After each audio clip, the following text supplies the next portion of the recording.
All right, everybody, finally, in the heart of the South Bay, where I live in LA County, we have a city that is taking steps to stop SB 54. This is very exciting. Thank you. Here, no, we can't have, I'm not going to take any of it. If you're going to, he's really nervous. Do I give you the speaker cards? Okay, I'll give it to you right now. Thank you. So I submitted one for general public comment and also for item J. We could speak on it, right? Okay, because this is my first time here.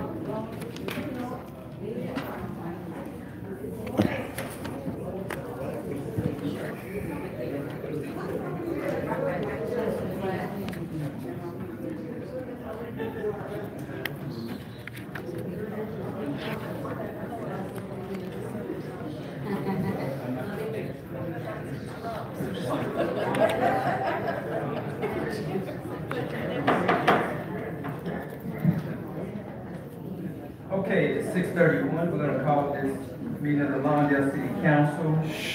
And I'm going to ask you to kind of quiet down in the lobby, if you will. Thank you. We're going to call this meeting of the Lawndale City Council to order, as well as the redevelopment successor agency. I'm going to ask the city clerk to give us the roll call, please. Mayor Pro Tem Reed. Here. Councilmember Osborne. Councilmember Flores. Here. Councilmember Kearney. Here. Mayor Poland Miles. Here.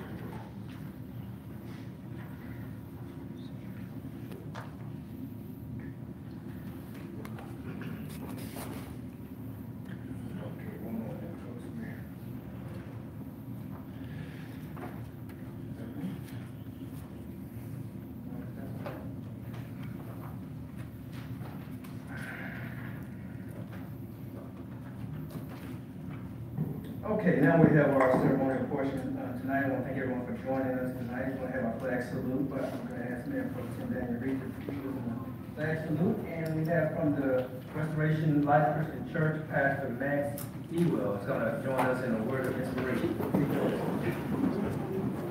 Thank you. Gentlemen, please remove your hats. It's right under your heart. Repeat along with me. I Pledge allegiance to the flag of the United States of America and to the republic for which it stands, one nation, under God, indivisible, with liberty and justice for all. Please remain standing. Good evening. Father, we want to thank you for this time in which you provided for us. Father, we thank you for this opportunity in which we can come together as a city to place our focus on making our city even better. Father, we pray these three things. Number one, Father, we pray for the protection of our city. We thank you for our law enforcement. We pray for their safety. We thank you for our emergency service responders. We pray for their safety. Father, we pray for provision, that the resources be poured out for us, Father, for those who work and labor to make the city great. And Father, we pray for progress, that our city is always forward-thinking and always considering what we can do to bring the city closer together, what's going to make us stronger together, and that we can be a beacon to all of Los Angeles and also to California to resemble and make us that much better as a people. In your name, amen. Amen. Amen. Thank you, Pastor, for those words of inspiration.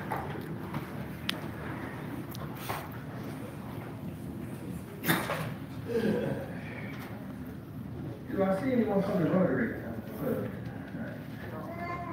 The Rotary is right there, okay. Got a couple of presentations tonight. As we do every year, the Rotary Club, Lawndale, the firefighter, paramedic of the year, and our deputy of the year. We recently had a lunch to honor these two honorees for all their hard work and their dedication for the residents and the business community here in the city of Lawndale. And we honored them with the luncheon on behalf of the Rotary Club in the city of Lawndale. And we also gave them nice plaques. But we wanted to bring them before the council as well tonight so that the community will have a chance to meet our firefighter of the year as well as our deputy sheriff of the year, so they can get to know these folks and see the folks that's working hard on their behalf to keep them safe here in the city of Lawndale. We have two persons honored tonight. Let's start with our firefighter of the year. firefighter slash paramedic of the year, Ian Nichols. I'll read a little bit about Ian here. After attending college at El Camino College in right, okay, I'm going to have in the way, tell me that's in the way. Okay. And her 6-year-old and 8-year-old daughters. So we want to say congratulations to Gabby as well for being our Deputy of the Year, Detective Gabriel Vitrio. And we will present both our honorees with a plaque. I'm going to ask the council, please join us.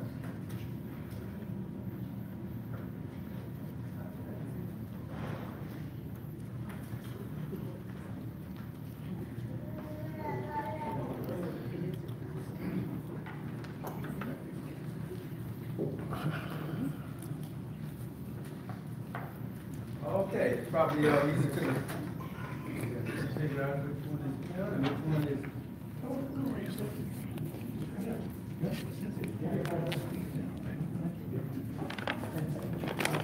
Firefighter, paramedic, Los Angeles County Department, Kennedy House Station 21, Lawndale, my favorite station, 2000, that's our favorite, that is our favorite station.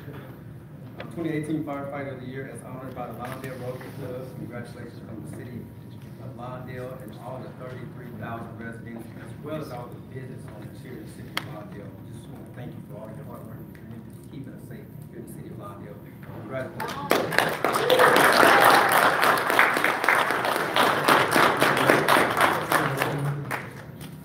Detective Gabriella Gabby Vicker, Los Angeles County Sheriff's Department, Lawndale Station. 2018 Deputy of the Year, as honored by the Lawndale Rotary Club. Congratulations. From Lawndale City Council and all the entire 33,000, 34,000, 35,000. Our residents as well as our business owners. You know, this is with the help of our deputies slash detectives, we know how hard work it takes to not only be a deputy, but to be a detective. That's one of the reasons why we're realizing that our crime rate decreased from your important work that you do at your Lawndale service station. And of course, we, first responder, the former first responder myself, understand the importance of having those call times as quick as possible, because of seconds, you can make the difference of life and death. So I want to thank both of you guys for your hard work. So Detective, on behalf of the city of Lawndale, and it's signed April 19th by the whole entire city council. Just going to do a signature on it.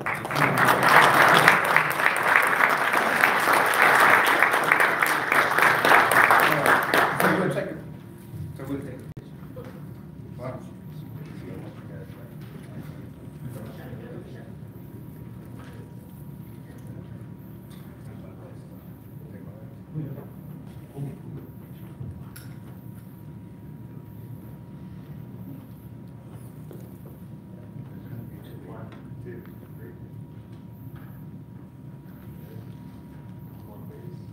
Proceed to the route.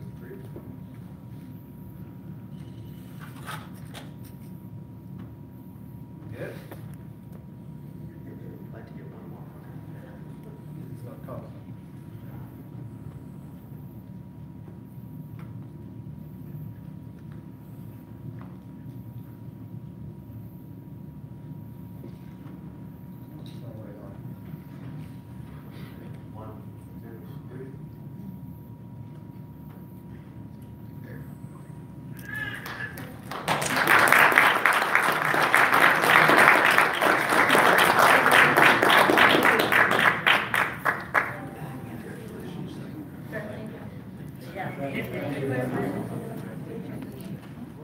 All right.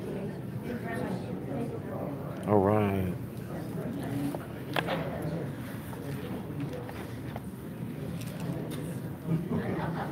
How much? 70? Okay, I'll take care of it. Okay.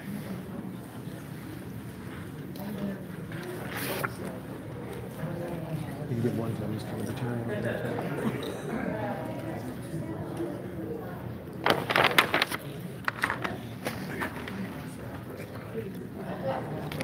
Okay, we're going to move our agenda along. We are now on item D, public safety. Let's have a public safety report by Captain Gordon. Well, that's interesting.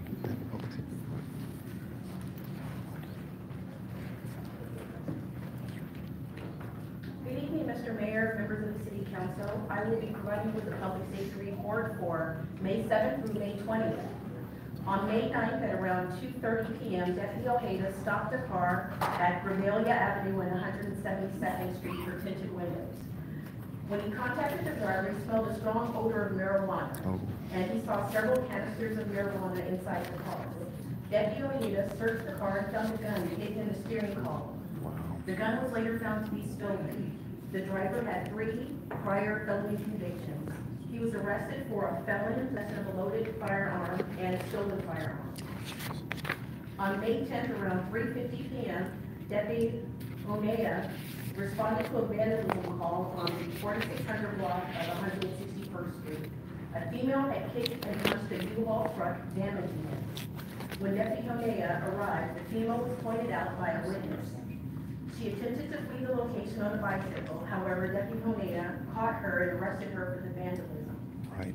On Wednesday, May 16th, around 8:30 p.m., an intoxicated driver rear-ended an unoccupied parked vehicle at 166th Street and Inglewood Avenue.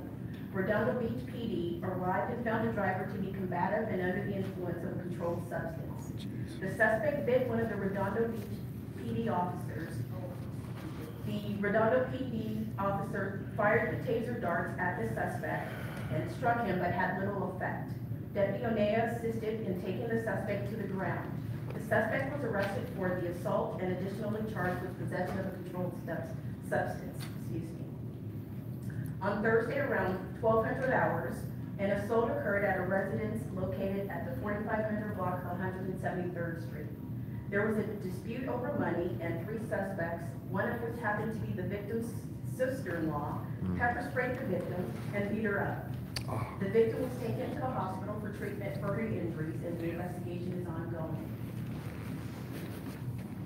I'd like to publicly thank my deputies for doing such a great job for the community, for the city.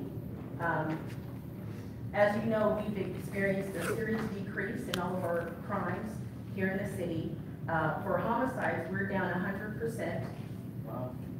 Forcible rape, we're down 50%. Robberies, down 60%. Aggravated assaults, down 40%.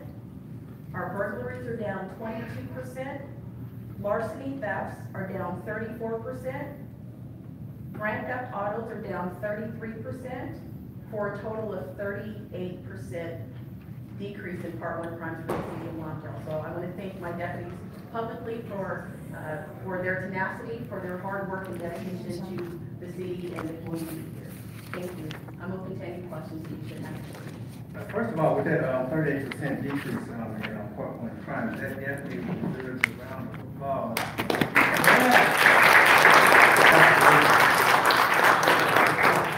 We really appreciate all the hard work that you did. We'd also like to thank you for your excellent leadership and let us like you have you. Thank you so much. Thank you very much. They're all doing a good job. Keep it up. All right. Thank you, ma'am. Thank you. Okay, so now we are on oral communications. Oral communications is when you have the opportunity to speak to this body, either being the Lawndale City Council or the redevelopment successor agency. If you'd like to speak to either body, we ask you to line up by the flag. When your turn comes, you simply approach the podium and begin your presentation, if you will, with your name.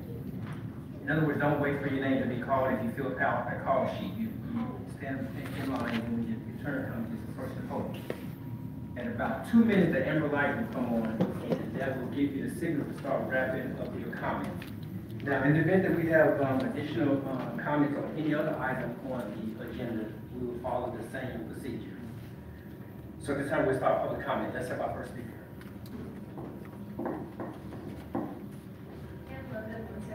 First, wasn't going to speak, but you kind of asked me to.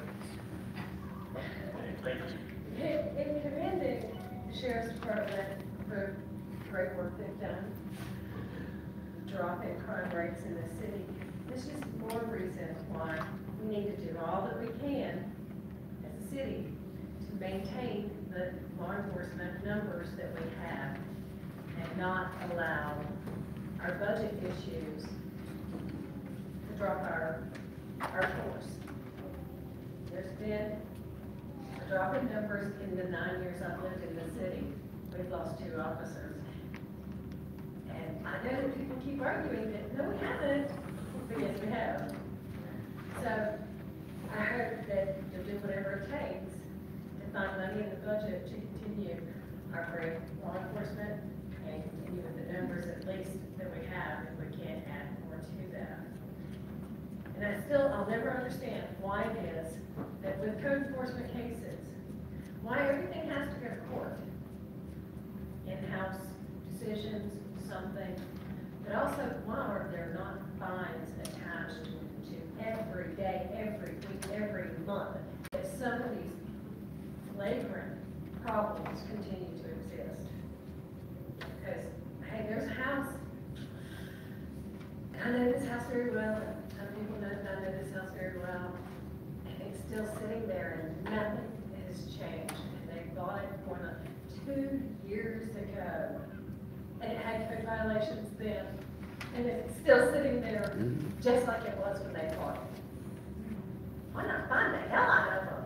There's some good income right there, and not reduce it. There should be fines attached to these issues. So I hope in the coming weeks and months, and while y'all are working on making some changes, I hope you can find a way to legally attach fines to some of these issues. Because when it's a flagrant abuse, it is just that. And I'm not talking about flowers, but when you have illegal add-ons, when you have what could be potentially a dangerous property, and it's being inhabited by people, that should be seriously addressed by the city. Thank you. Law enforcement, yay! Thank you, ma'am. I was just to remind people, we're gonna ask everyone to refrain from any type of displays, and if you will help us out. Thank you. There, Ryan Press, I'm on a 1400 block of Pomona. Not much of a public speaker, so I apologize if I stutter. I wanted to bring up a conversation about drought-tolerant landscaping. Mayor, I believe you spoke last week about this. I was interested in installing some drought-tolerant landscaping in front of my property, and I came to realize that much of it is not allowed or not recommended. I came to visit here at City Hall, and I was told that they really recommend, or strongly recommend, I just do grass in my front yard. When I asked about artificial turf, they usually discourage display so that everybody feels comfortable speaking and so that the meeting moves at a proper pace.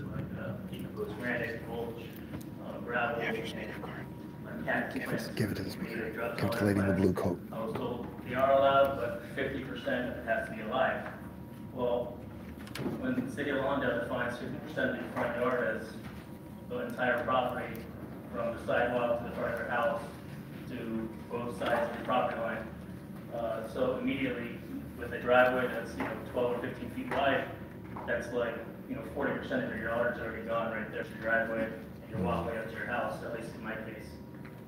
So that really leaves me with the only option to have all grass, because I was told spaces in between plants and live plants, if you have a plant in 3 feet and you have gravel or granite or decomposed granite, that doesn't count as part of the percentage, it has to be live, which means it has to be grass. I don't know, I found this kind of not in sync with what the state of California is trying to do with our water resources. Even though we had a lot of rain this year, it's still a really big concern for the state. And so much so that I started a petition online. I don't know if it's going to go anywhere, how to really enact it, but I got a lot of support. I started a post on Nextdoor, got a lot of feedback. Got one that was really good. It's a bill that's now law in the state of California. I'm not going to read the whole thing, but I will give you the code. It's 53087.7. It just clearly states that no city, municipal, or anybody can restrict the installation of drought-tolerant plants or artificial turf, and it clearly states artificial turf in there. So I think this needs to be looked at or revised, or something needs to be done to change this. Thank you. Thank you, sir.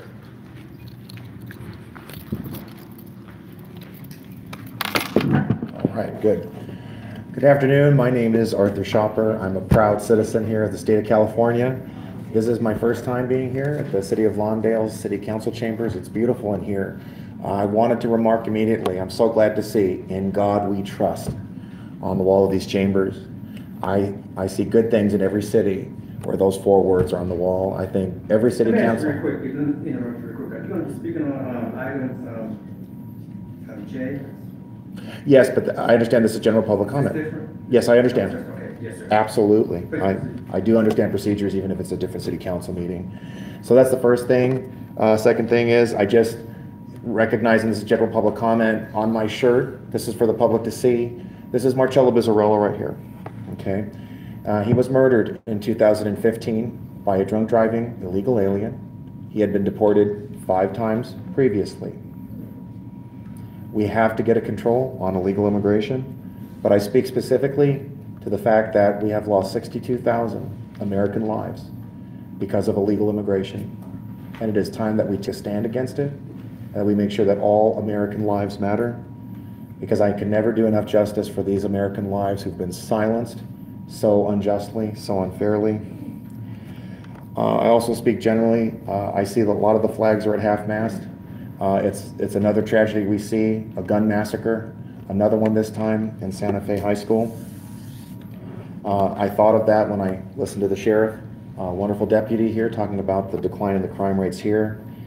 But every time I have a chance to speak at a public forum, I speak out that we just can't expect our law enforcement to protect us from every single crime and from every single danger. I think it's time that people in this state and across the country start recognizing we need to reassert our Second Amendment rights. I think it's time that we allow law-abiding citizens to be able to carry openly, constitutional carry. It may sound extreme coming in California. I'm sorry to interrupt you, but you need to speak about matters within the subject jurisdiction of the City Council. The Second Amendment is not. I would beg to differ with all due respect, because the Brown Act does permit that, and it's been permitted every other. Public comment on items within the subject jurisdiction of the council. Okay. Please redirect your comment. That's fine. Thank you. It would be nice to see more city councils such as this one perhaps taking a stand on that. I will beg to differ, but I'm allowed to do that, but we'll just move on there. I like the setup that I see already here. I might be hoping to see that in more city councils where we have law enforcement that will speak out, talking about the crime rates, whether they're going up or down. I don't think people should be upset hearing the truth, whether good or bad, so I'm glad to see that. I think it is essential that we have all city councils, that they take on these issues. The gentleman was talking about the water issue. I commiserate with him about that. I hope that the city council will be bold enough to be independent to ensure that water allocation is done properly. Thank you. Thank you. Yes, sir.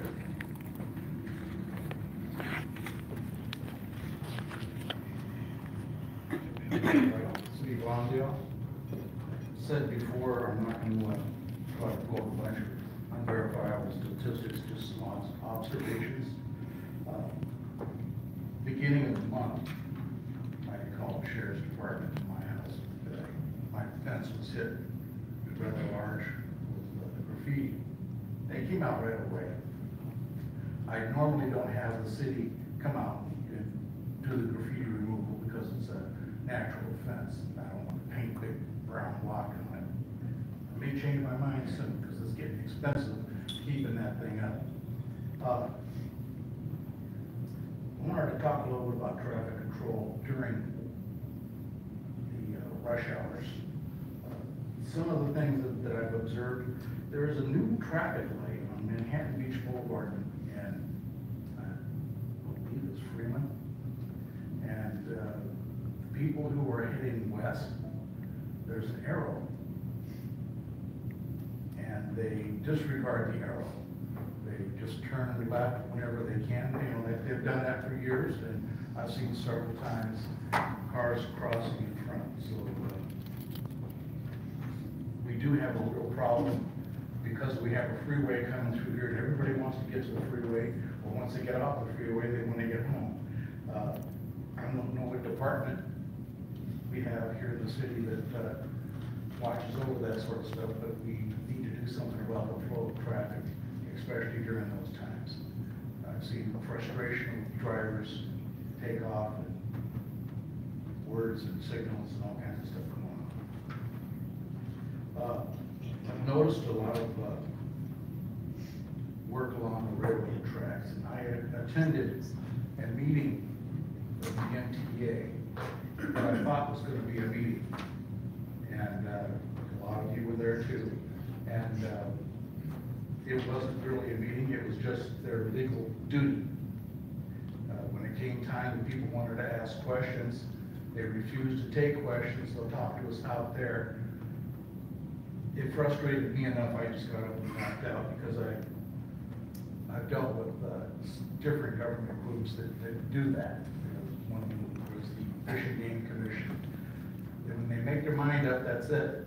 And what gets me is, like I said, I've seen a lot of work going on along the railroad tracks, and I was told that it's a water project. There's a whole lot of people out there doing a lot of stuff other than just water. And they're marking everything up. Our street looks like graffiti in the middle of the street with all the markings and all the stuff going on. I don't have the information with me, but there's another MTA meeting coming up, and if you guys can share that information, That's I time. appreciate it. Thank you. Thank you, sir. Okay. Yes, ma'am. What's closing? Just a minute. I'm slow, but I hear you. Good evening, I'm Marge. I'm disgruntled right now. Something that happened last city council meeting has bothered me. 3 trees being tore up because the trash company needed the trees up. That upsets me. Trees take a lifetime to grow. Could the trash truck move over in the street and miss those 3 trees? I think it's ridiculous. We shouldn't be bound by what they say. There's technically, as far as I understand, the city employees. We should be telling them what to do. And I really pray the city gives this woman back the 3 trees. Not a year from now, not 2 years, how long it took me to get a tree. Help us out. Let's have the trees. They make air. They purify it for us. I get really upset about some of the silly things that happens in this city once in a while. Like not being able to have crushed rock and let water percolate back through into the soil because you gotta have so much concrete. Come on, help us out. You guys can do a lot of things, and I appreciate you do it. But it'd be a very good thing if you get your act together and give this woman 3 trees and let us have our grass and concrete as we please. Okay? Thank you. Thank you. Okay, at this time, we're going to close the public comment, and we'll bring up the dais for any comments from the council. Let's go over Councilman. Okay. Thank you. I just have a few comments. I want to thank everybody that spoke tonight. The first comment on landscape, I believe, Robert, you asked to bring that back. Yes. Future city council meeting. It's in the works, correct? Okay. You already made the deputies check out green line and have needs. Try to cite some of our people that don't have all the signs. Gary, the Metro's being, where's Gary? However, it's tomorrow night, 6 o'clock, right here, no, at J9 Middle School, on my house. And also March, the trees were taken down by the property owners, not just for the trash, but for street sweeping. And I have a promise from our city that the trees will be replanted soon. Thank you. Okay, with that, I'll pass it on to my colleagues. All right. Councilman Square. I too would like to thank everybody that came out. I think that Pat covered it pretty well. I just want to add on, as far as the Metro meeting, we were told that this one, they would have an open discussion, so let's hope that this one's a little bit different. Also, I don't see, we're missing our librarian today, but I hope he's okay. And then with regards to the landscaping, seems to be coming back. And then also the trees, I don't know if you want to explain a little more, Steve, on what went on there. There were a variety of issues why those trees were removed. We were contacted by the property owners in each case. And while these were older, they've been there for a while, some had grown out over the street, and they also prevented cars from parking in front of homes. Public Works Department has contacted each of the homeowners and where the trees were. The homeowners know. Absolutely, correct.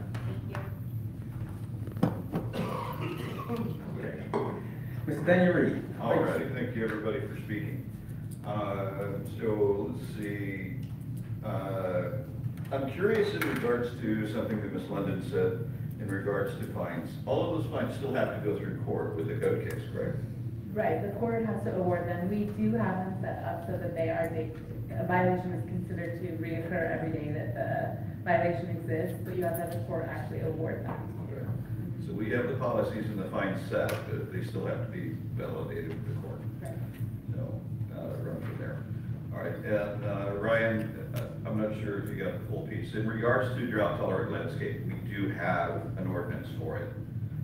So I know there's some concerns, some folks want to do it lighter, etc. But we did go through that in detail. So, you know, it may be something to warrant further discussion we could talk about, but it does actually exist. So some of the information that was coming out is we don't have a policy, we do, and I just wanted to make that clear for the public. Mr. Mayor, we have an ordinance, it's a drought tolerant ordinance. Yes, it is a drought tolerant ordinance, correct. And then, okay, we covered the traffic, we covered Metro, 6 o'clock tomorrow night, all is good.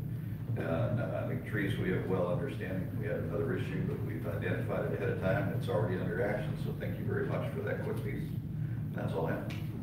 Thank you. Yeah, thank you, Mark, for bringing up the tree situation. Yeah, on one tree in particular, I didn't see the other trees, but I saw one of the trees, and that tree definitely needs to be replanted. Because not only did it intrude into the public right-of-way and block the street cleaner, but you couldn't park there as well, which also presents a safety hazard should the city know about it, if someone is injured, that would open the city up to liability. So we will take care of that tree. And as we said on our last council meeting, that when we remove a tree, we will do our best to notify the residents that the tree will be removed, and in most cases replant another tree in its stead to make up for the trees, because we understand the importance of trees to our environment. And so we're all on board there. I think there was just a little miscommunication on that first tree. I'm not sure if it was going to the Knox. I didn't see the picture, but the picture of the tree that I did saw definitely warned removing that tree. Moving forward, I think we have a clear understanding of how we want to handle the removals of trees. Ryan, thank you for coming down to the council meeting. Mr. Press, for coming down to the council meeting and having an extensive conversation with me concerning drought tolerant plants. And we will revisit the issue. It was slated actually to come back before this body what the ordinance is for. There's a lot of miscommunications in the ordinance in terms of what is allowed and what's not allowed.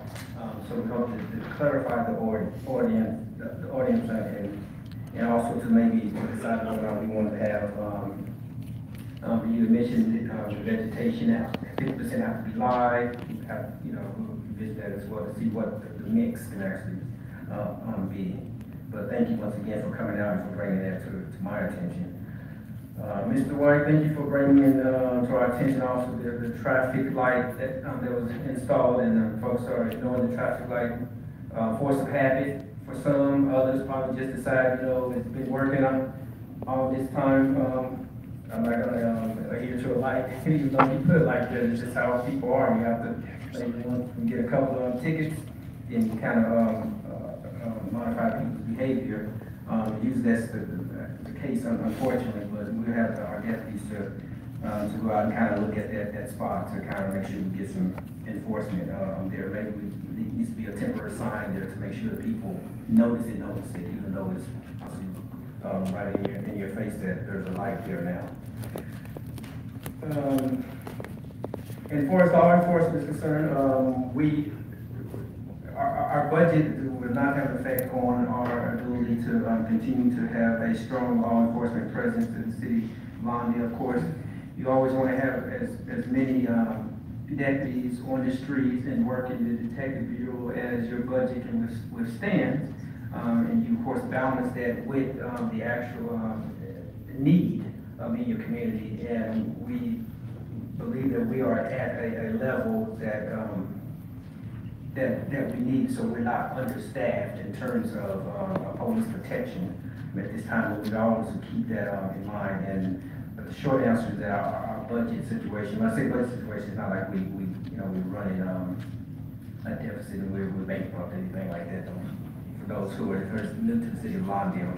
But whatever our budget situation is, it's tight, just like every city. It's not having an effect on our law enforcement, our personnel, and our contract with LA County. So I just wanted to bring that up. And that's all I will have under public comments. And with that, I'll end public comments. And comments from the governing board and the city council, and we will move our agenda to the consent calendar. Item G. Item G is the consent calendar. What is the pleasure of this body concerning such? I'd like to see number 3 come back at a later date, because we still have not heard from the church, which uses that parking lot too. I asked the city manager to check on that, to see if they were willing to go in partial payment with that. Okay, so I'll have that come back at a later date. Okay, so at this time, we'll pull item number 3 from the agenda for consideration at a subsequent council meeting. If there's no objection by the council.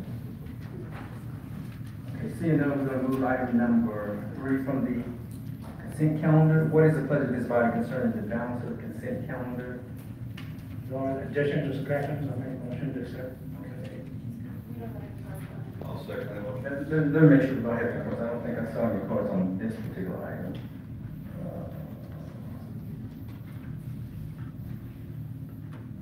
We do have one. I need to make a notation. We do have an item on redevelopment successor agency, item number 8. And I withdraw. Termination of negotiation agreement with Frontier. Someone want to speak on the Frontier? Okay, this will be the time you can speak on that. Item number 8. Thank you, Dr. City Attorney, for bringing that to my attention. You made a notation here. City Council, my name is Michael Zislis. I am the founder of Rock and Blues Restaurants, and also the founder of Shade Hotels, both in Redondo Beach and Manhattan Beach, Rock and Fish Restaurants, The Strand House, Brewco, Redondo Beach Brewery, Manhattan Beach Brewery. I've been opening restaurants here in the South Bay since I was at USC 27 years ago, and I feel I've done a very good job here in the community. About a year and a half, I worked in a deal with Frontier to be a developer to put a Rock and Brews on the corner of Manhattan Beach Boulevard and Hawthorne.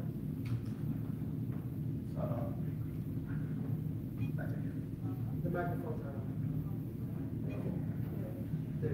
We can get pretty well. You heard all that, though, right? Yeah, we heard it. All right. Yes. Thank you. So I proposed a Rock and Brews. I had some troubles with both the executive committee at Rock and Brews because the development and another franchisee, for money reasons, and the development was too small that we thought that would bring people to this Rock and Brews. And the reason it was too small is Frontier was proposing a Chick-fil-A or something to that nature. So I came to you with an idea 2 weeks ago at this dais, saying I had a different concept, not knowing that if I brought a different concept to you that I would be castigated and my, what do you call it, ENA, revoked, or proposed to be revoked. I'm here today to say that Frontier has decided not to do a Chick-fil-A or something like that, and they have given all the land to the Zislis Group and Rock and Brews to develop what I have submitted to the city and you with letters from both companies stating the financing's in place, the approvals are in place, the money is in place, and we are ready to build a Rock and Brews on the corner of Manhattan Beach Boulevard and Hawthorne. As you know, in the city of El Segundo, I did it in 90 days, and I think with the city's help and their the city building department, that I can build something very quick here and get it open to a wondrous family venture. Here to answer any questions you may have.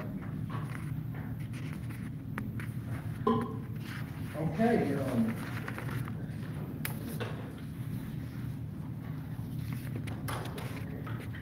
thank you for that comment. We'll take those under consideration. Thank you very much. Thank you.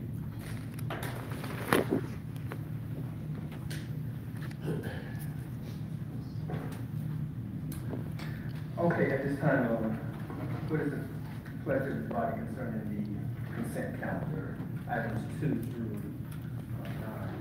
And once again, I'll make a motion as those track conditions. Since calendar it is. So the motion been made by Pat Kearney that we adopt the consent calendar with the exception of item number 3. And I'll second it. Seconded by Councilwoman Suarez. Is there any discussion on the consent calendar motion? Okay, seeing none, would the council please vote on the consent calendar with the exception of item 3?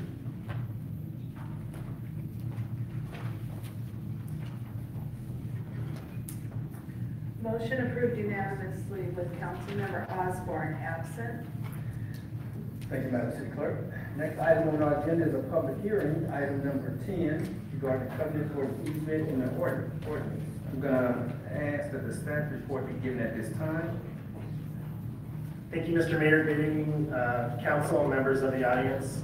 Before you have a proposed amendment to the city's regulation regarding covenants of easements and a recommendation of finding a CEQA exemption.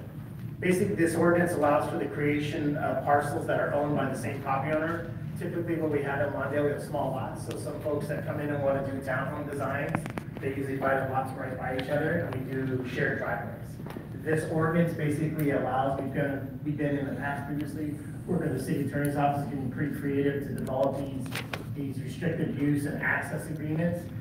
It's better to have kind of the city attorney's office contacted my office and asked us to looked into this matter. We developed an ordinance. We worked with the city attorney's office to develop this ordinance. And it basically allows property owners to work with landmark parcels to be created, road abandonments, and to develop better designs and better developments throughout the city. The Planning Commission reviewed the ordinance and recommended approval to the council. The project is exempt under CEQA. It was publicly noticed. The city attorney's office has approved and reviewed it and approved the form. There are no fiscal impacts on the city. Therefore, staff recommends approval. We'll be happy to answer any questions you may have at this time. Thank you. Okay. Are there any questions of the staff before we open the public hearing? Okay, it's now 7:16. I'm going to open the public hearing. I'm going to ask those who would like to testify in this matter, if you would stand and be sworn in by the city attorney. Are there any wishing to testify in this matter? Okay, seeing none, we won't take any testimony. So it is 7:17. We'll close the public hearing. We'll bring up the dais for comments from the council. Any discussion? The way I see it is it's making it easier for those that purchase the properties adjoining to make easements between those. It's just kind of an easier process. It's making it easier and it's codifying it and making it, instead of the piecemeal fashion, which we've been doing it previously, it's codifying it and legalizing our process.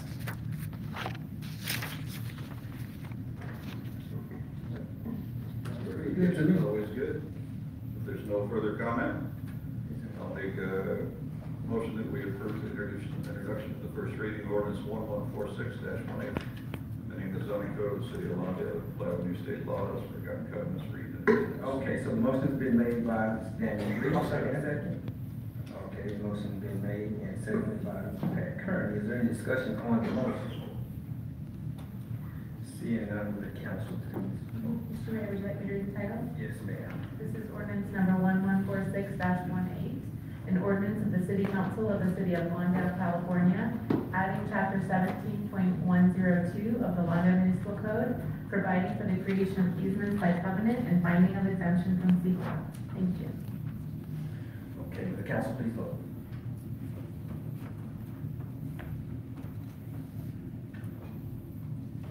Motion approved unanimously with Councilmember Osborne absent. Okay. Item number 11, the administration, South Bay Workforce Investment Board. Yes, Mr. Mayor, council members. City of Lawndale holds 2 seats on the Business Private Industry Council, which is part of the South Bay Workforce Investment Board. In April 2016, the City Council appointed Dr. Sandra Horowitz to one of the positions, and her term expires in 2020. Ms. Wanza Tolliver was appointed to the other seat, which expires on June 30th of this year.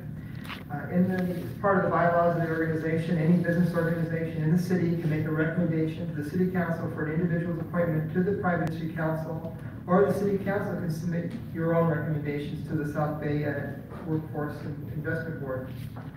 At this time, this Workforce Board has officially informed us of the vacancy that is ending June of 2018.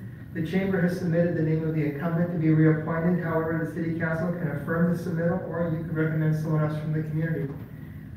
That is the summary of my report. In the past, we have always affirmed the chamber, but that is certainly not the only way the city council can operate. And you can look at other members of our community to serve on this board. That concludes my summary. Okay, thanks for that report, Mr. City Manager. Sir, I have a question. Can we put this on our webpage? So I don't know if our business owners in line don't know about this. The appointment not due till June 30th. Why can't we put it on our webpage to see if any of our residents, our business owners would be interested and bring it forward? We can certainly do that if the council wishes to do so. And while the term expires on June 30th, the board only meets 8 times per year. I'm not sure, I think at the date of the next meeting, so there may be plenty of time also, I can confirm that. But certainly if that's the desire of the council, we can advertise this on the webpage and bring this back at a future meeting. I don't think so, that is long. Yep, I think that's a good idea. Open it up, let our businesses know. See if someone's interested. Okay, so we can do that by consent. That's very clear. We'll take care of that tomorrow. Okay, that's okay, item number 12, concerning solid waste request. That's that. Good evening, Mayor and council members. I will have staff present the item. Ms. Grace Wizard.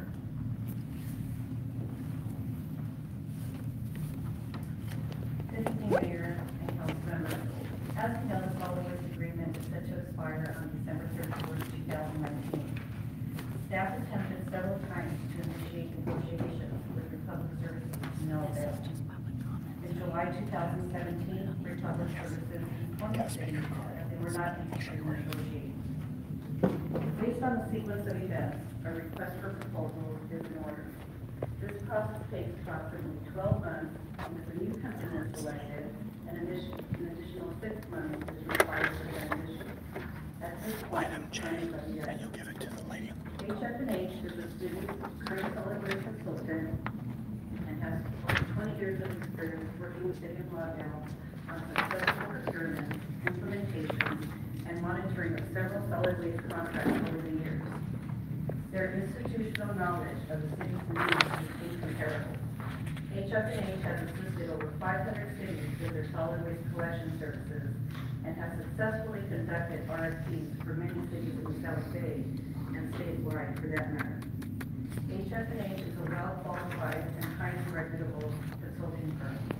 They will work with staff to determine the city's collection needs, prepare and issue the RFP, review and evaluate the proposal, assist to negotiate with top-rated contractors, and prepare the new solid waste agreement.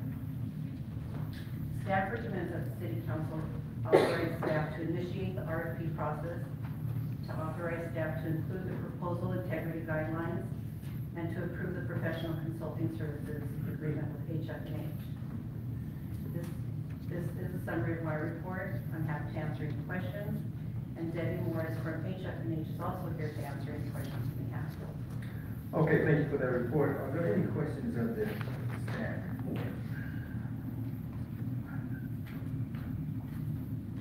Okay, seeing none, is it pleasure to find concerning the report?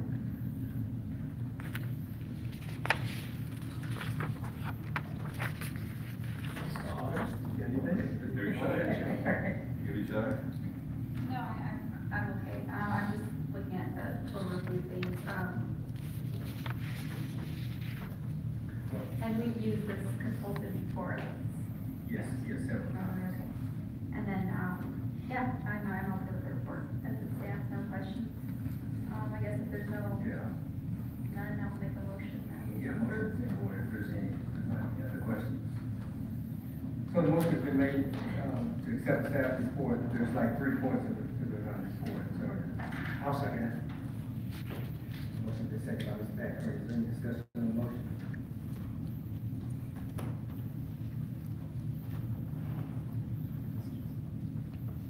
So your motion just to authorize the city staff to initiate the request for proposal for the integrated waste solid management services agreement, to authorize the city staff to include proposal, integrated guidelines in the request for proposal, and 3, approve a professional consulting service agreement with HF&H Consulting. You got it. Motion approved unanimously with Councilmember Osborne absent. Thank you, Madam. Item number 13 is Community Development Block Grant, Administration and Labor Compliance Services. That's in staff report. Thank you, Mr. Mayor, council, members of the audience. So this is a professional services agreement for Community Development Block Grant Administration and Labor Compliance. Our consultant that we've had for about 15, 16 years has decided not to continue doing the services. They decided the financial viability for the company to continue because we share our services with the LA County and they administer at the top end of the midge, so there's a little bit of, it's a tightening of the margins there. So we staff had to look out, put out an RFP for several, we put out for 11 firms. We had 2 responded. And we did an RFP back in March. Michael Baker International came out of the top end for the compliance of for the grants. They have a lot of experience. We've attached their background. They've competed with MGD throughout the Southern California as well as Northern California. MGD actually even recommended them as one of the top firms that do compliance. They have, we interviewed them several times, asked them about the relationship with the commission that administers the block grants for Lawndale, through LA County. They have a really good working relationship. Therefore, staff recommended a 1-year contract with the 2-year renewal. The contract is roughly $32,160,000. That include basically what we mostly apply our grant monies here for road improvements and the senior nutritional services, and then labor compliance. That's basically what we do as a council as well, where the funds, there's not impacts directly to the general fund. This comes out of the grant monies that we receive annually. That's outlined in the staff report. Therefore, staff recommends approval. We have to answer any questions we have at this time. Thank you.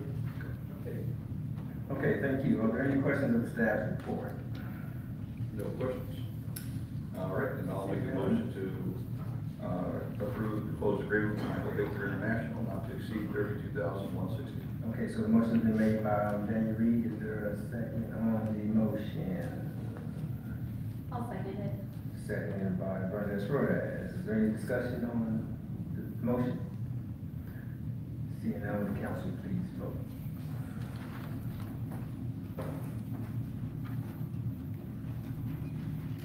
Motion approved unanimously with Councilmember Osborne absent.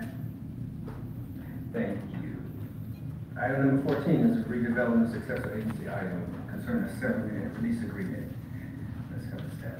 Thank you, Mr. Mayor, council, and the public again. This item, I'm happy to be bringing this forward to council for consideration. This is all part of the mobile home loop bonnet closure plan, relocation plan. One of the tenants has found a new location to relocate to. As outlined in the report, the monies that they would be receiving are for relocation, rental services, and their outline moving payment acquisition of their trailer, purchase price differential. This is all consistent with the Lawndale Municipal Code for closure of mobile home parks as well as Title 25 and state law. The total estimated cost is $88,890. The tenant has found a property up in the Antelope Valley that she wishes to relocate to. There's no direct impacts to the general fund. The monies come from our bonding from our closure mobile home closure parks program under the redevelopment agency. The city attorney's office has reviewed the reviewed the agreement and release agreement. And again, as I mentioned, the funds are there and already been allocated for several years over. Therefore, staff recommends approval. We'll be happy to answer any questions you may have at this time. Thank you. Yeah, just a point of clarification. How many units, notwithstanding this unit, we have remaining over the park? Thank you, Mr. Mayor. Yeah, there's one mobile home left after this one, and then we have 2 family members in the single family home. they're not entitled to as much allocation, so it's far less, it's half. But the mobile home, the next mobile home that will come before your tenant will have similar costs associated. Okay, so we're getting there. We're almost there. The other mobile home, we'll be bringing that forward, just as we're doing here, we're paying them to take the mobile home out themselves. Okay, so that's. So we don't have to do the whole process and work it out in the city attorney's office. Okay, great. So eventually we'll be using general fund money. Yeah. When you said that the 190,000 allocated, those are multiple. Now, we're going to be allocating a little additional monies at our bonding to cover those costs. Do you mean money on our ROPS? Our ROPS. The tax increment is where all the money's coming from since it's success rate to property. So on the next ROPS, we'll be getting our money. Okay. There won't be general fund. There's no general fund money to get applied here. Very good. Okay, thank you for that report. Are there any questions, additional questions or concerns? If not, I guess maybe I'll make my first motion tonight. I'll make a motion that we accept the settlement agreement as outlined by the staff. I'll second Robert's motion. So the motion has been made by Robert Lamau and seconded by Mr. Pat Kearney. Is there any discussion on the motion? Nope. Okay, the council, please vote. Redevelopment agency, please vote. Success rate.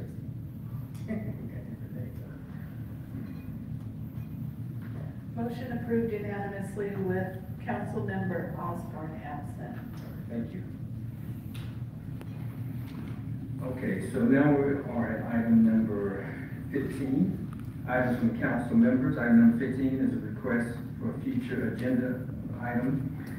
Councilmember Daniel Reed to oppose Senate Bill 54.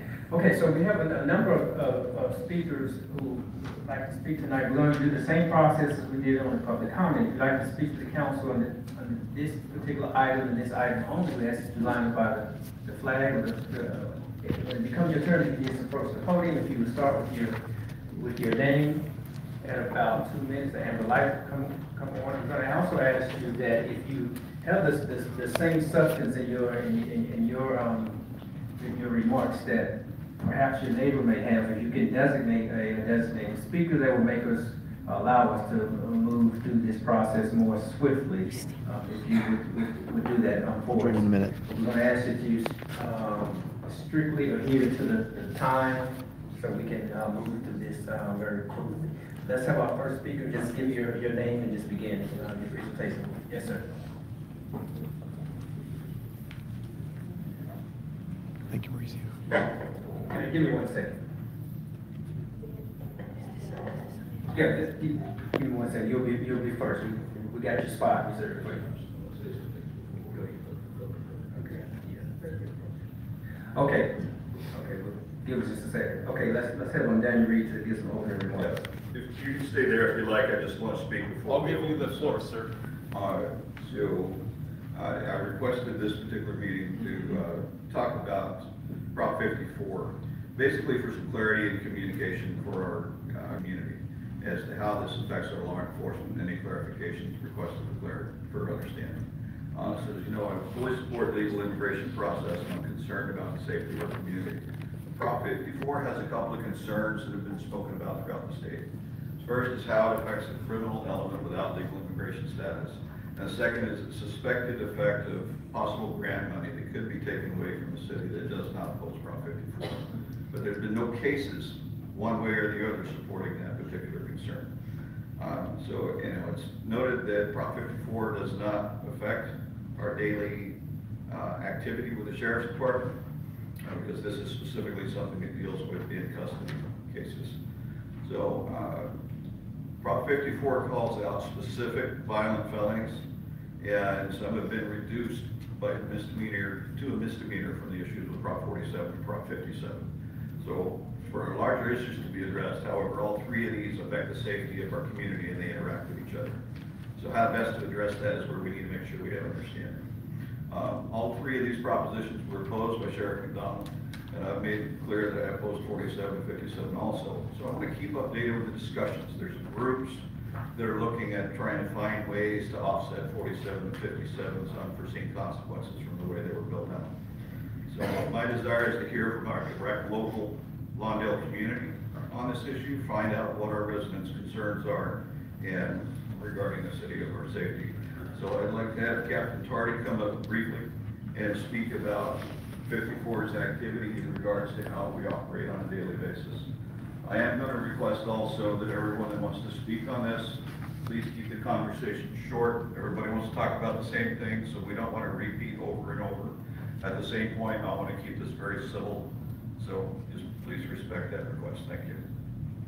Thank you, sir. Senate Bill 54 doesn't affect the patrol environment. The custody division, where all of our inmates are housed, is where they deal directly with ICE agents. One of the things that I know personally, having worked custody as a young deputy working in the inmate reception center, ICE agents have always been in our jail facility at the time of release. So we haven't changed the way that we do business, and like I said before, it doesn't directly impact patrol and the way that we assist our citizens and handle calls for service. Good, okay, thank you. Oh, okay, let's have our first speaker. In addition to giving us your name, if you will, give us your resume as well, not your address, but your city, that would help us out as well. Yes, sir. Thank you, Honorable Mayor and City Council. My name is Eric Giroux. I'm not a resident of your fair city. I live up in Kern County, but clearly this is a statewide issue. If I can get on the interstate and the freeway and get here in a matter of hours, so can the illegals, so can the criminals. So it's a pure fiction to say that this doesn't affect all of us. I would like to commend you for undertaking this issue, because some people, like the La Raza racists and the La Raza nationalists, have tried to portray this as a difficult issue when it's not. It's very straightforward. It's a matter of law enforcement safety. There's a much broader immigration argument taking place, and I have opinions about that as well. But this clearly boils down to one simple question. Do you want dangerous individuals being taken into custody, into ICE custody, in a controlled environment when they've already been frisked, when they're cleared of weapons and that sort of thing? Or do you want them being taken into custody out in the desert, in the middle of the night, in remote areas, in crack houses, in dangerous places? You want them to have to go be rearrested, and if you do, you are responsible for any deaths. You personally are responsible. You'll probably be legally responsible, and if I was a family member of one of these officers, I'd sue you personally. Not you personally, but you know what I mean by that. So there is no argument about this, okay? I'm a former Marine. I took an oath to defend this Constitution, the country, etc. You took the exact same oath, word for word. If you can't do that, you need to resign right now. Resign right now. There is no debate on this issue, none whatsoever. You can't even vote about it. There's no discussion to be had. So I think I'll turn the floor over to others. I appreciate your understanding here. I'll trust that you'll do the right thing. Only the La Raza racist nationalists, the ethnic clan of La Raza, wants this for reasons we don't know, but we'll get to that. If Kevin De Leon and Javier Becerra broke their oath, if they violated their oath, we'll get to them. We'll deal with them in good time. But right now, this is for this city council, for all city councils, to keep citizens safe, and most importantly, keep these brave officers safe. Thank you.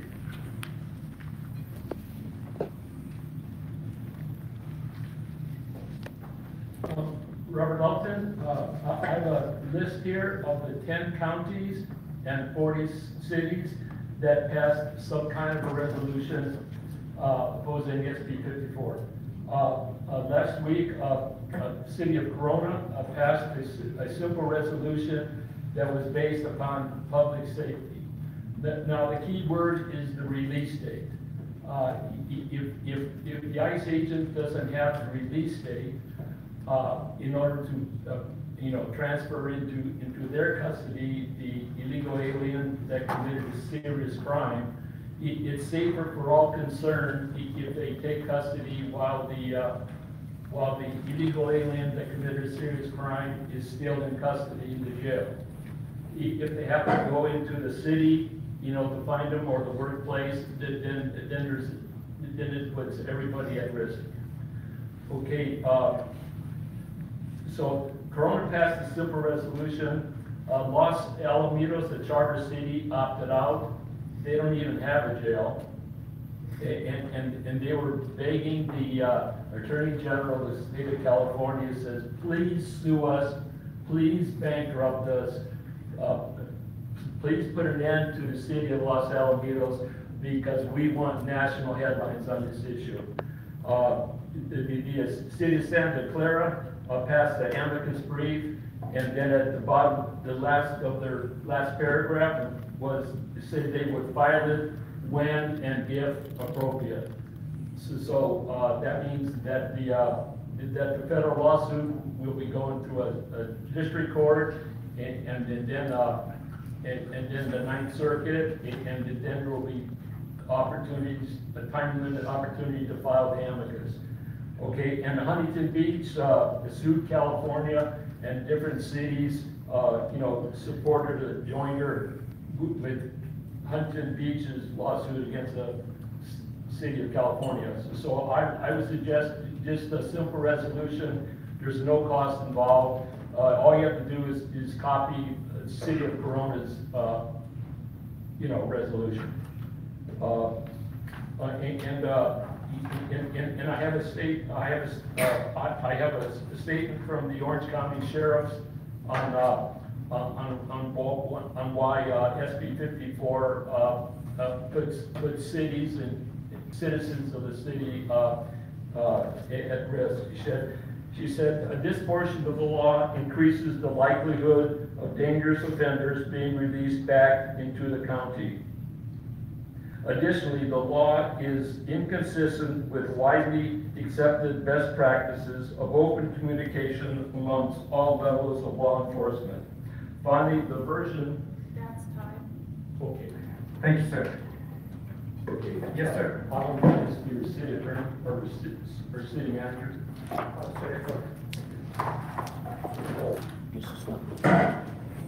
Yes, sir. Please approach. This is my time. Okay. Thank you. I'm really opposed to the concept of sanctuary cities. Please It's state your violating name. federal law. Please state your name. Oh, and federal your law, city. sorry. Let's give us your name and your city. Yeah, we're longtime residents here. On top of the city of Lawndale? Yeah, been here over 35 years. Your name. Lee Wiltfong, Wiltfong. Live on Kingsdale. Yes, sir. Great. Okay, the whole concept of sanctuary city violates federal law. Clause firmly state in their constitution and, the ones that the federal government has the authority, and only the federal government has the authority over people coming into this country. And setting up sanctuary cities that said, we're fighting a war against the federal government is just wrong. But the results of them coming over has been horrible. I mean, they've had human excrement, hypodermic needles, all kinds of things that people have had to wade through. We have, in our apartment building, we have a plumber who comes on out, and one of his jobs is cleaning up after illegal aliens in some of these tent cities and stuff they have. It's a mess. There's human excrement everywhere and needles. And it's so dangerous, he hates to go there, but he has to. So I'm completely opposed to it, and I think the city should oppose it too, simply because it is a violation of the law. And that's about it. So have a nice day. Thank you. Yes, ma'am. Thank you.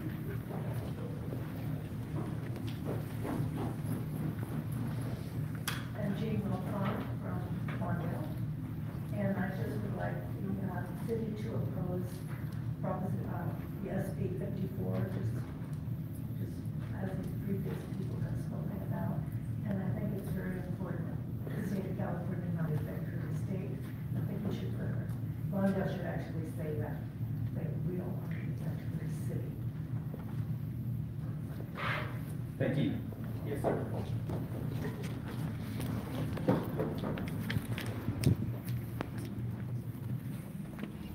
This is Bob Baker, and I'm from Orange County.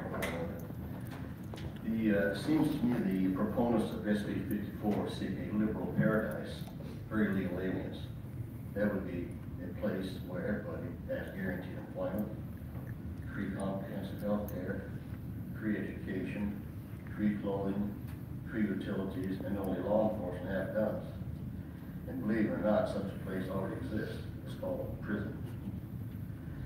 Another thing, I find it really absolutely insane that Senator Nancy Pelosi stated MS-13 gangbangers are not animals and they have a spark of dignity and divinity. This is a joke. Community safety should be of the greatest concern. Do not shirk that responsibility. SB 54 Values Act, California Values Act, is nothing more than, quote, a illegal immigration felon protection law. You should say that.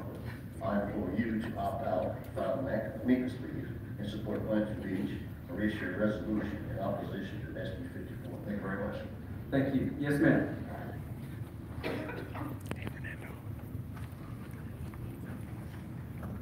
Yes, my name is Joe Brightcup. I live in the city of Orange, formerly Encino Hills. Esteemed City Council members, my name is Joe Brightcup. I am the president of Make California Great Again, and also I am the daughter of an illegal immigrant. When my father came to America in 1953, he came to marry my mother. At the time, the U.S. government told my father, no, you cannot marry in America. You have to leave, come back legally, then you can marry. My father did not fight against the U.S. government. He did not argue. He had respect for the United States of America. He did exactly as he was told to do. He left America, he went back to Sicily, came back legally, and eventually became a U.S. citizen. If elected officials really cared about the illegal immigrant, they would tell them, you must obey U.S. federal immigration laws, go back to your country, come back legally, then we will do all that we can to help you to become a successful U.S. citizen. Progressives who believe that they are helping the illegal immigrant are actually hurting their futures by teaching them that it is okay to break U.S. laws. In addition, the people of California do not want elected officials that break U.S. federal immigration laws. We want elected officials that fully understand the importance of coming into agreement with our federal government. Make California Great Again is not in agreement with our California legislators who deliberately ignored laws that have been enacted by our U.S. Congress. Please comply with the U.S. Constitution and our U.S. federal immigration laws to reject immediately SB 54. Thank you. Yes, ma'am.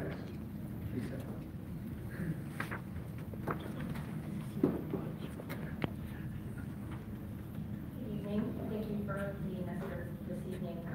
My name is Ursula Yeager. I'm a resident of Irvine for 15 years. I'm representing thousands of California residents who I've been in communication with since the election, especially, and so I am speaking for them. So are actually Longdale residents.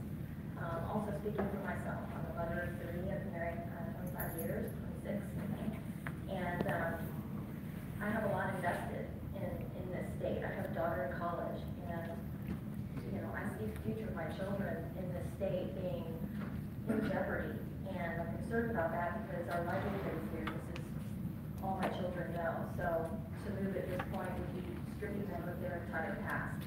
So I'm trying to fight for it, and so I'm here. I'm also fighting for thousands of other people who agree with me. There's a lot of specific things that I could be saying about SB 54, about it being unconstitutional. I saw that you, I know you mentioned that you know about Prop 47, you know that the felonies have been reduced to misdemeanors, things like domestic violence and child molestation. This isn't just something where the criminal, they're only, it's all cut and dry, they're just picking up the criminals that are, actual true felons and leaving the good guys here. It's not the way it's working.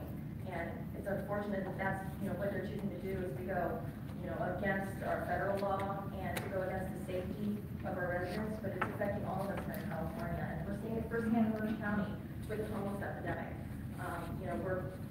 We are spreading our funds too thin in this state, and everybody's suffering who is a citizen of the state. And it's not fair to be putting the future of our children, our grandchildren in jeopardy, so we can bring more in when we don't have the resources to do so.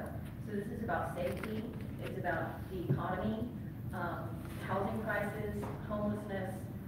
This has nothing to do with race, and you guys are gonna hear about that a lot. You're gonna hear a lot of people saying that we're racist, that we're bigots, that we're here because, you know, we hate anybody but the white man. It's not the way it is at all. It has nothing to do with that at all.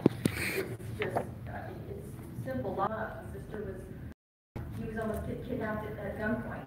They had to lock the school doors to keep the kids in because the kids were the criminals and they had to keep them off the streets. It was a war zone, and that's what this state is turning into in certain pocket areas. You can tell, LA mainly. So, you know, it's going to be a tough thing. That's time. Thank you, ma'am. Hopefully you'll be brave enough and Yes, ma'am. stand up for everybody. Thank you.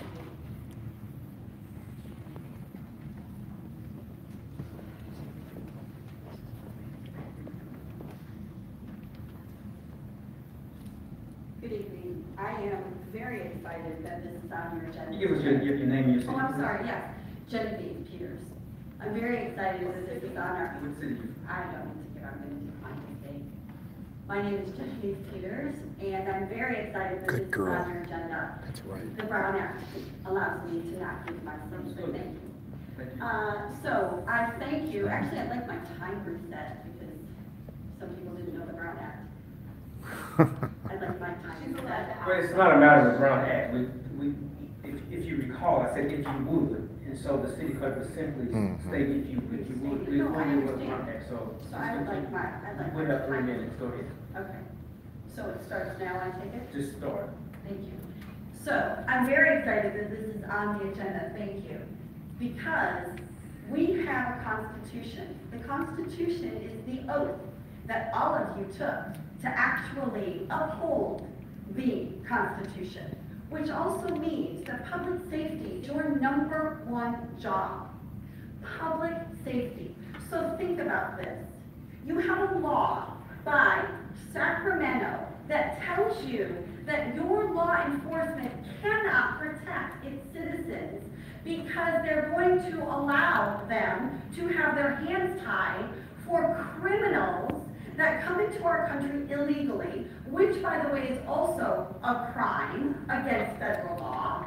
And then, when they come into your city, the next city, another city, they are then able to commit another crime, go to jail, and then not get detained to actually get deported. Think about that. How much sense does that make? Your #1 job is to make sure that your law enforcement can do their job. Their job. Their job is to make sure that we are safe. And this is not a City of Lawndale issue. It's not a City of Dana Point issue. It's not a City of Carlsbad, who just, by the way, also voted to opt out of SB 54 this evening. It is an American issue, which is why I declined to state my city. Because I'm an American citizen, and every single law that happens in every single city about immigration affects me. Because criminals don't stay in one city. They travel. And criminals don't start with just petty crimes. It continues to escalate. So if you get someone for a DUI, yeah, that's a DUI, and they could possibly, they could kill someone, but then it starts to escalate, and we continue to go on. When does it stop? What life? One of your children? Is that when it stops? One of the children in your schools? Is that when it stops? This game that Sacramento wants to play, this ego between the president and Sacramento government, has got to stop. Yes. Hallelujah. And Los Alamitos shot that first round. And they got to meet with the president because he gets it. It's an American issue. Yes. We deserve public safety. The citizens of America, the citizens of Lawndale, the citizens of Carlsbad, the citizens of Los Alamitos, the citizens of Los Angeles. Illegal is illegal. Yes. Hallelujah. You as city council members deserve to be able to allow your police and your law enforcement to do their job. And I thank you. That's for having fine. me. Hallelujah. Thank you. I'm going to remind the audience if they can refrain from any display, if that may be on either side of the issue, you can refrain. We would appreciate that. That's the custom here in the city of Lawndale. Thank you, sir. Yes, my name is Arthur Shopper. I'm a citizen of this state and this country, and that's all I have to tell you. I want to commend the courage of Mayor Pro Tem Dan Reed for bringing this issue up. I hope the rest of you join him in opposing SB 54 and taking every step to ensure the safety and security of county law enforcement and your citizens here in the heart of the South Bay. SB 54 is immoral, dangerous, and unconstitutional. It rewards bad behavior, signaling to illegal aliens that they could break into our country, to our county, and not fear the repercussions of deportation following arrest and incarceration. The United States Constitution begins with "we the people," followed by the United States of America. It means citizens, not illegal aliens. This law is dangerous. It protects illegal alien criminals. Sheriffs have reported that they were compelled to release illegals who had committed sex with a minor, child cruelty, domestic violence. Furthermore, SB 54 does list a series of felonies that can be reported to ICE, but the vast majority can be reduced to misdemeanors because of Props 47 and 57. Many violent illegal alien criminals remain in the jails, then return to our streets to commit more crimes. Last of all, SB 54 allows county jails to release those felons to ICE. It does not compel them to. Many people don't know about that. They don't have to release anybody to ICE. Police chiefs find that they cannot work with other federal law enforcement agencies to tackle drug trafficking, human trafficking, and sex trafficking. And for the record, the California Sheriff's Association has remained on record opposing SB 54. And that includes LA County Sheriff Jim McDonnell. SB 54 is unconstitutional. The United States Constitution, Article 1, Section 8, outlines that Congress has the power over immigration. Naturalization is the entire process, how people enter, how they stay, and whether they can be citizens or not. Article 4, Section 4 declares that the federal government will guarantee to every state a republican form of government where the rights of citizens are protected and the rule of law applies to all. The federal government is responsible for protecting every state from foreign invasion and domestic insurrection. Illegal immigration is a foreign invasion, whether through visa overstays or through crossing our borders. Article 6, Section 2. The United States Constitution, federal law are the supreme law of the land. Every one of you took an oath to uphold and defend the United States Constitution to protect the rights of all citizens. You have an obligation to oppose SB 54 and take every step necessary to diminish its influence and ultimately help push for its repeal. Thank you. Thank you. Yes, sir.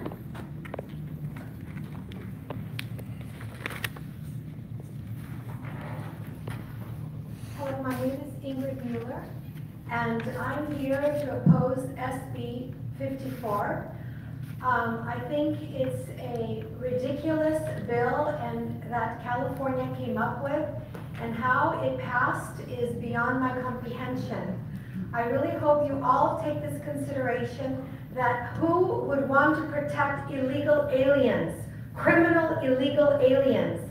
My understanding, which I know is a fact, is that the law enforcement here in California are not allowed to contact ICE when an illegal criminal is about to leave the jail, and they're not allowed to contact ICE, and so they just release them to the city, and that is absolutely insane for me to understand why anybody would want to protect illegal criminals, have them come back to our cities and put all of us in danger. This is a radical agenda from the Democrats to come up with this terrible bill. And as my other patriots here have explained to you, it is unconstitutional. You all took an oath to protect all citizens of California, legal citizens and legal immigrants. I hope you all take this consideration, that you put this in your agenda and that you vote against SB 54. Thank you very much. Thank you. Yes, sir. My name is Fernando Garcia. I'm from South Central LA. And SB 54 is not helping families, it's not helping citizens, it's not helping residents, it's not even helping illegal. Because it's the only people that this law is helping is the illegal criminals. Because I have families that are still not legal, but they're not committing crimes, so they don't care about this law. So this law is only protecting the bad illegals, not the good ones. I have a 7-year-old. She was molested by this guy that months before he had done the same thing to another little girl. So that's how bad this law is. So please say no to SB 54. Thank you. Yes, sir.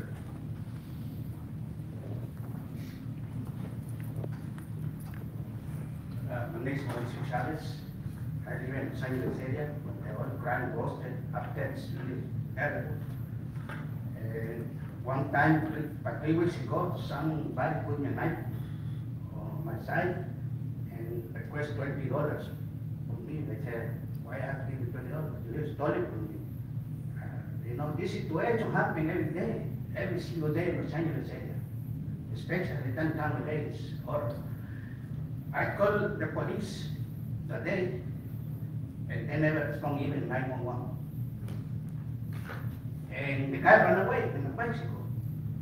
And I went by myself and reported to the officer in charge and said, oh, we only do when it's crime like a murder, but then we go out there. They said, who made this? Well, the new law, SB 54. And when they catch somebody, they put in jail or sentence, whatever the court decided to put.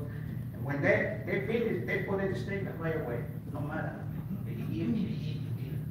They never contact to the election department right now because they shut them out, the police office out there. And the sheriff department too. I talked to them, they said nothing happened, the law changed. I want to ask you, please help in the Los Angeles area with the post the crimes of that. SB 54 is not right. It took this man 20 years to become a citizen, folks. 20 years. That's not right. That's what I need to say. Thank you. Yes, ma'am. Thank you, Mauricio. Okay. Hi, can you hear me?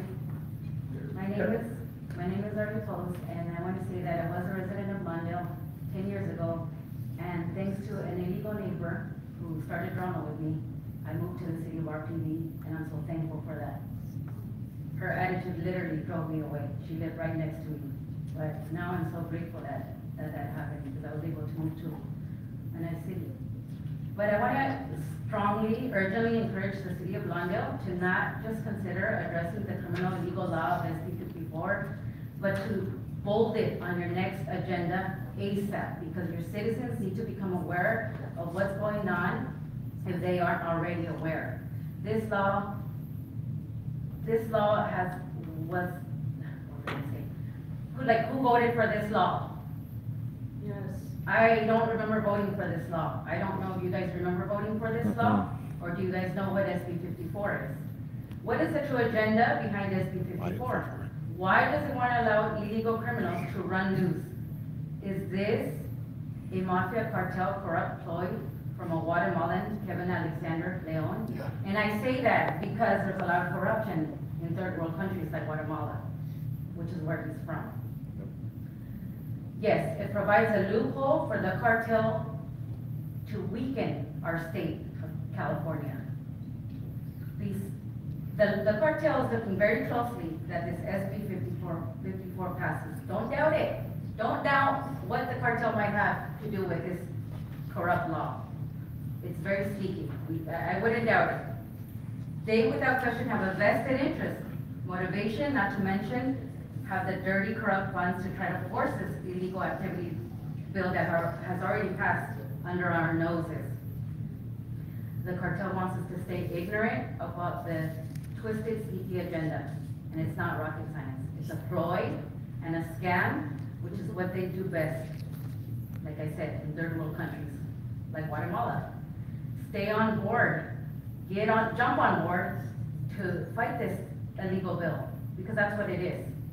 I don't know if you guys have read it, but I read the big part of that, and it's very sneaky, and I had to read it several times. But it's really sneaky and scary. And knowing how corrupt countries, like where my family has come from, Mexico, you kind of know a little bit more on their perspective of how they work things into the government. But I really encourage Londale to jump on board, this will help your citizens of your city to know what's up, what's going on. And fill this room and say, what is that? I didn't know about that. I would have been here if I would have known about that. Thank you. Yes, ma'am.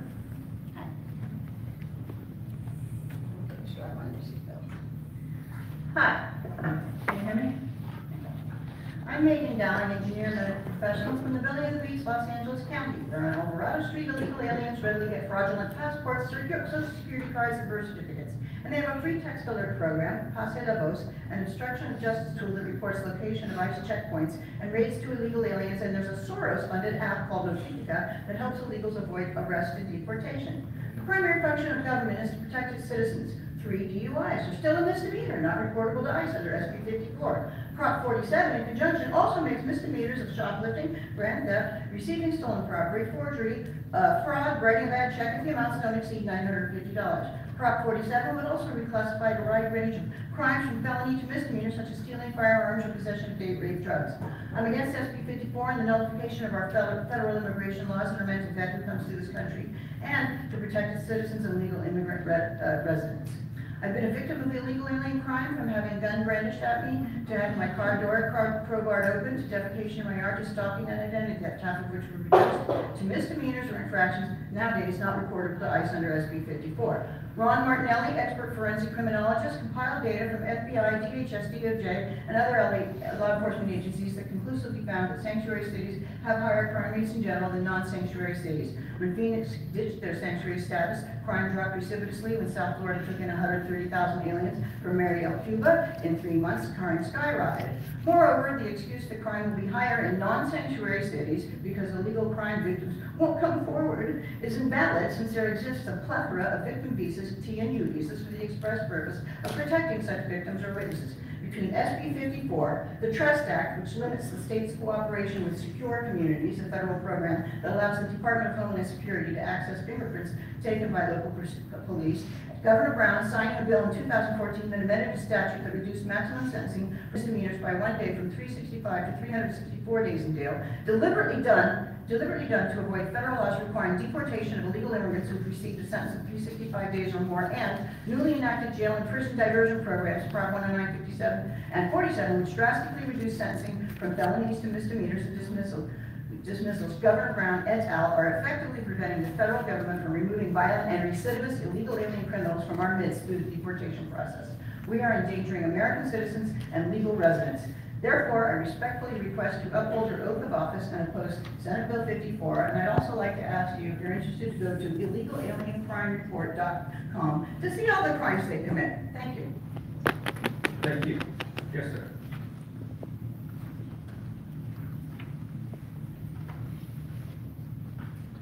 Gary White, proudly Lawndale citizen. First, I'd like to say I trust in Councilman Reed's backing. As I do many of the decisions and such that happens in this council.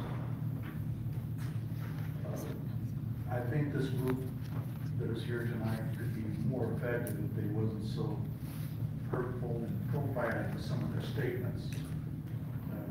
You can't beat hatred with hatred. Don't make lies in the presentations. Everybody is not a gang member. Stick to the facts. And they speak for themselves. many of the companies in California are built on the backs of if we all look back at ourselves in our ancestry, we'll find that we were immigrants. Some of us had a worse time than others.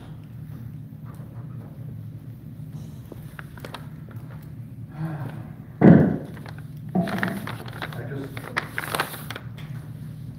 like I said once before, I like to make a bunch of statistics, just some observations. I worked with a lot of people that came from Mexico and all over the world when I was working. And every person that I worked with was a hard-working individual.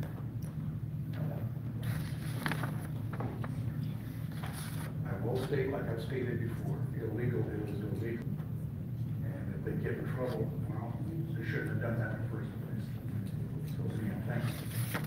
Thank you, sir.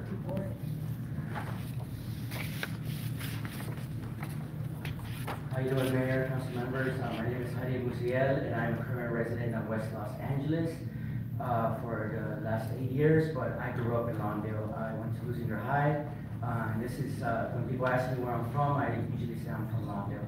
Hawthorne in the South Bay, very proud of it. I'm very so happy to see Lawndale. It's grown. I've seen the infrastructure, so rich, so beautiful, and I'm so happy to hear the statistics that the crime has gone down, because I remember 8 years ago when I was here, I actually had to leave because it was really bad over here.